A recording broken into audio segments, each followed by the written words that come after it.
पास होने के बाद ना हमारे पास कोई ताकत थी ना उनके दूसरों के पास कोई ताकत थी, उसे हटा लेते, क्योंकि एक बार संसद में कोई चीज कानून बन गया तो बन गया, उसके बाद जब आएगा तब देखेंगे।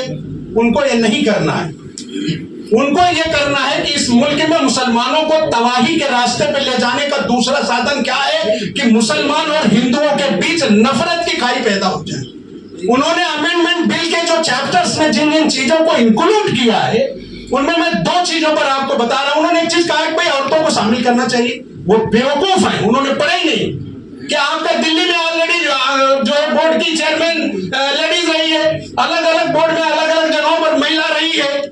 ये सब उनका ड्रामा है, क्योंकि उनके पास जो ताकत थी वो बिखर गई, और वो आपकी मेहरबानी से बिखर गई। आपने पिछले पार्लियामेंट के चुनाव में जो एकता दिखाई, बटे नहीं, किसी की हैसियत को आपने ठुकराया, पैसे को आपने लात मारा, तो उनको इस बात का एहसास हो गया कि अब मुल्क में मैं बेईमानी से वोट बांटकर किसी तरह से अब सियासत नहीं कर सकता, सत्ता में रिटर्न नहीं आ सकता, इसलिए नफरत की दूसरी खाई पैदा करो। अब दूसरी खाई में कुछ बचा नहीं है, क्योंकि अब उनके यहां देखिए सीधा सी बात है, उनके दिमाग में जिस तरह से बाबरी मस्जिद के इशूज थे उसी तरह के नए इशूज आए हैं। किसी भी मस्जिद पर दावा करने के लिए आर्कियोलॉजी सर्वे के लिए इमीडिएट उनका आदमी जाता है, सवेरे कोर्ट में उनकी पिटीशन इमीडिएट एक्सेप्ट हो जाती है और सवेरे सर्वे होने लगता है, और ले जाके कोई भी एक चीज रखे और दिखा दिए 25 साल पहले यही आया था। सारे करने वाले कोर्ट से लेके सारे उनकी बने, आपसे कौन बहस करेगा?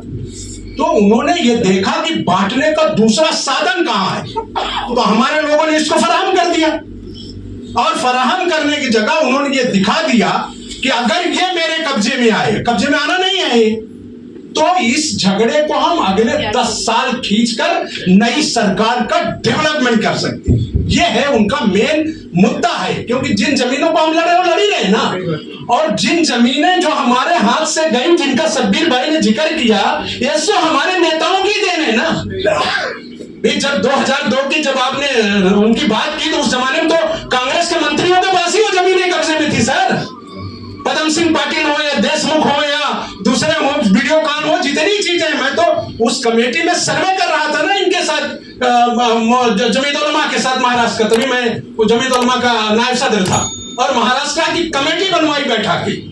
और शब्बीर भाई का शुक्र इसलिए कि उन्होंने अधिकारियों के आंख में आंख डालकर बात करके उन चीजों को अपने सामने रखा। भाई उसमें जितने मेंबर हैं, जिन लोगों ने प्रॉपर्टीज कब्जा होने या मदद करने में साथ दिया, गैर मुस्लिम तो नहीं है ना, कौन है वो लोग? तो ऐसे जब आपका वोट बट रहा था तो भी वो फायदा उठा रहे थे ना। एक बार आप ईमानदारी से हमारी उलमा की बात सुन ली, मस्जिदों के मेंबरों में से पहली बार मैंने मुल्क में देखा अपनी 40 सालों सियासी जिंदगी में, हमने किसी मस्जिद के मेंबर पे चुनाव की बात नहीं सुनी थी, लेकिन पिछली बार सुनी और उसका रिजल्ट आपने दे दिया, मुल्क की तकदीर बदल दी आपने। और उसमें सबसे बड़ा रोल जिसका था वो रोल महाराष्ट्र का था, और उससे बड़ा रोल उत्तर प्रदेश का था। अगर ये लोगों ने अकल नहीं ली होती तो आप बहस करने लायक भी नहीं बचती। आप जो बातें कर रहे हैं उस समझिए कि आपको ज्वाइंट पार्लियामेंट्री कमेटी जो बनी है उसके 31 मेंबर से आपको संबंध बनाना है। आप जो भी आदमी इस मुल्क में तहरीक चलाए वो ये समझ ले कि वो आग का गोला रखा है, उस पर पांव रख के आगे आना है आपको। हमें चाहिए कि जो समझने वाले लोग हैं, जैसे शब्बीर भाई को मालूम है, जो सरकार में वो लोग जो पार्लियामेंट्रियन की तरह इस पर बात करते हैं, दूसरे नहीं, और उनमें जो मेंबर्स बन गए 31 मेंबर ऑफ पार्लियामेंट के साथ, हमें संपर्क की जरूरत है, और उस तहरीक में वो चीजें निकाल कर बाहर लानी है जो उन्हें हमको समझाना है कि ये हमारी रिपोर्ट है जो आपको आगे आने वाले दिनों में पार्लियामेंट के पटल पे रखनी है, जिसकी तैयारी आपको करना है। किससे मुकदमा लड़ने जाएंगे आप ये छोटी मोटी प्रॉपर्टीज के लिए मुकदमा लड़ेंगे? अरे जब ये अमेंडमेंट बदल जाएगा और वो काबिल हो जाएगा, किस बात का मुकदमा लड़ेंगे? सुप्रीम कोर्ट फाइल उठाए फेंक देगी, कुछ नहीं आपके हाथ में आने वाला। वो आपसे क्यों कह रहे हैं कि हम इसमें हिंदू डालना चाह रहे हैं? भाई आपके यहाँ डोनेटर कोई जगह तो है नहीं ना, तो हमारे यहाँ आप क्यों आ रहे हैं? हमें तो ये अपने हिंदू भाइयों के साथ भी बात करनी है कि आप अपने नेताओं को समझाइए कि आग में हाथ मत डाल भाई, ये मेरे बाप दादा की डोनेटेड प्रॉपर्टी है, ये सरकार की नहीं है। सरकार इसकी 10 पैसे की भी मालिक नहीं है, 10 पैसे की। सरकार तो हमारे साथ बेईमानी कर रही है और हमारे नेताओं की मदद से बेईमानी कर रही है, क्योंकि हमारे नेता एक मेंबर बनने के लिए, एक बार चेयरमैन बनने के लिए 5-5, 10-10 लाख रुपया मेंबरों को दे के वोट कराते हैं। सबीर भाई मालूम है ना, पिछले चुनाव 5-5 लाख रुपया, 10-10 लाख रुपया दिया गया। अभी जिस चेयरमैन का सबीर भाई ने जिक्र किया, 246 एकड़ लैंड पर उसके ऊपर केस है। ये एक दिन बनाने से एक रात पहले उसको जो है महाराष्ट्र के अखबारों ने छापा है कि ये जो बना है काजी जलना का है ना, भीड़ का, उसके ऊपर ऑलरेडी 246 एकड़ लैंड का केस है, उसने जबरन कब्जा किया हुआ है।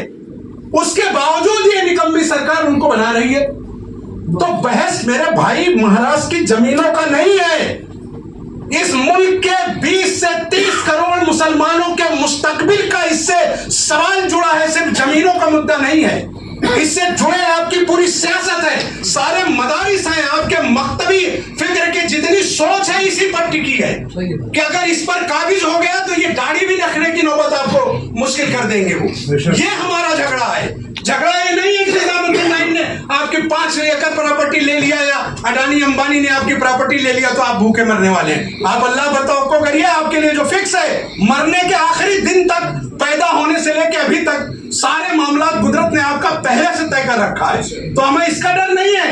हमें अपने उन तहरीक चलाने वाले लोगों के पास अपनी चीजें लेके कैसे जाना है, उनको हम कैसे मदद कर सकते हैं। अगर मुस्लिम पर्सनल लॉ बोर्ड इन लोगों के साथ बात कर रहा है तो हम उनको क्या सुझाव दे सकते हैं, हमारी क्या तैयारी है, हमारे पास कितने पॉइंट्स हैं जिनको हम उन्हें बता सकते हैं, या हमारे वो उलमा जो इसकी बारीकियां हैं कि कैसे डोनेशन आया है, किस तरह से जमीनें हमको मिली है। ये 90% जमीनों के पास पेपर नहीं है। सही बात है।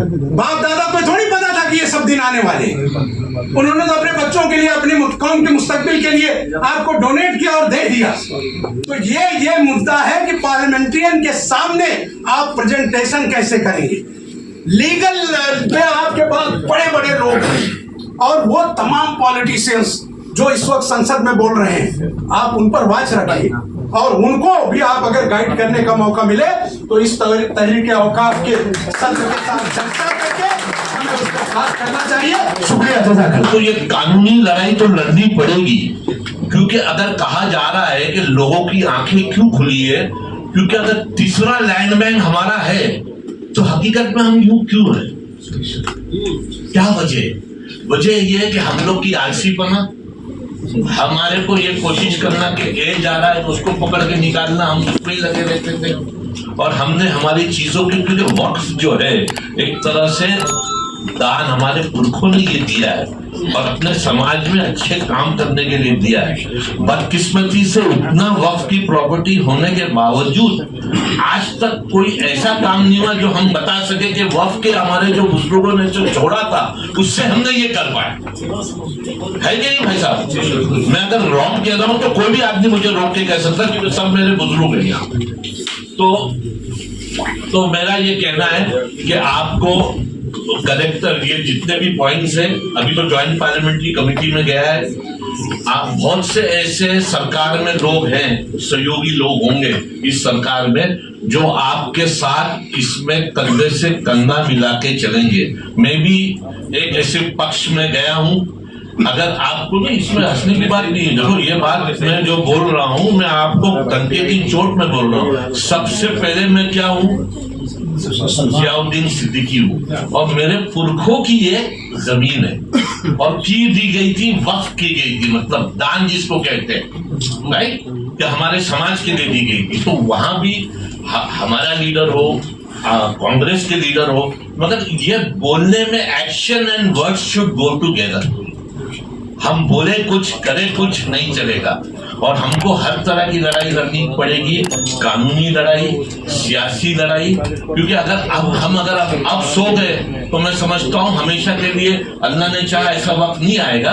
सभी लोग यहाँ आए हैं और सबको कौम का दर्द है, मतलब कौम के दर्द के साथ में कानूनी, अभी ज्वाइंट पार्लियामेंट्री कमेटी है, अमीन भाई एक समझो पक्ष से, वारिस भाई एक पक्ष से, मैं अलग पक्ष, जो पक्ष आप अपना पक्ष रखिए, क्योंकि ये क्या है कि ये हमारे लोगों की जमीन है और इसको हमको कानूनी कैसा हमको पैदा करना है। मैं मतलब मुझे बोलने का मौका दिया आप लोगों ने। मैं सिर्फ ये कहने आया था क्योंकि हमारे वहाँ कुछ मीटिंग्स थी क्योंकि क्या सियासी मसला, जब आपका नाम सुना और हजरत का नाम सुना तो बोला ये नॉन पॉलिटिकल, पॉलिटिकल भी होगा तो बोलना चाहिए, क्योंकि जिस जगह रहोगे आपको अपनी बात रखना चाहिए। क्योंकि अगर आप अपनी बात नहीं रखोगे और वही हाजी करोगे तो मैं समझता हूँ आखिर में तो आपको जवाब देना होगा आखिरत में। तो जितने लोगों ने आपके पास तो पूरी फेरिश होगी शब्बीर भाई, जिस तरह आप कह रहे थे, हैट्स ऑफ टू यू।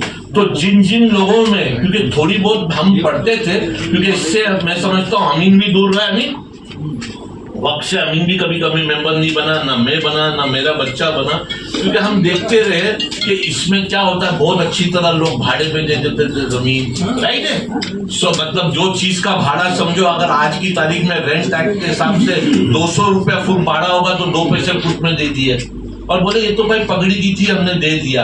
तो ऐसे ऐसे इंस्टीट्यूशन है महाराष्ट्र में शब्बीर भाई, आपने वन अल्फाजों में क्या है जो पूरे इंस्टीट्यूशन के इंस्टीट्यूशन हमारे वक्फ बोर्ड में। तो ये बहुत बड़ी, अगर इस पर तहरीक में जाओगे तो मैं समझता हूँ आपको इसका फायदा मिलेगा। और आप हर एक को बुलाइए, हर जगह बुलाइए। और मुझे लगता है इसमें डंके की चोट में हमको काम करना पड़ेगा, क्योंकि अगर आज हम जागे हैं तो क्या कहते हैं कि अब क्या रोना जब चिड़िया चुप गई खेत, तो हमको जब उठे जब सवेरा है। मगर आज अगर हम इतने, मैं समझता हूँ उलमा इकराम जो है और वही हमेशा आगे बढ़ते हैं कोई एक तहरीक में, और वो है, और आप जैसे लोग जिनको मतलब सियासी कुछ दिल में नहीं होके भी कौम का दर्द है, मुझे यहाँ बुलाया, बोलने का मौका दिया और मैं भी इस दिल को पढ़ूंगा। और जो मेरे से भी होगा, मेरे तरफ से आपको पूरी इजाजत है कि आप मुझे कभी भी आधी रात को बोलिए। शरीफ भाई है, हजरत है, और भी हमारे सबसे जुने बाबा मेरे हम नाम है मेरे हम नाम है, और मेरे को हमेशा कहता हूँ बहुत शरीफ जर्नलिस्ट आदमी है। इसका ये मतलब नहीं कि दूसरे शरीफ नहीं है, क्योंकि यहाँ दुश्मन नहीं बनाना है मुझे, ऐसी बहुत बना चुका हूँ। शुक्रिया, अल्लाह हाफिज।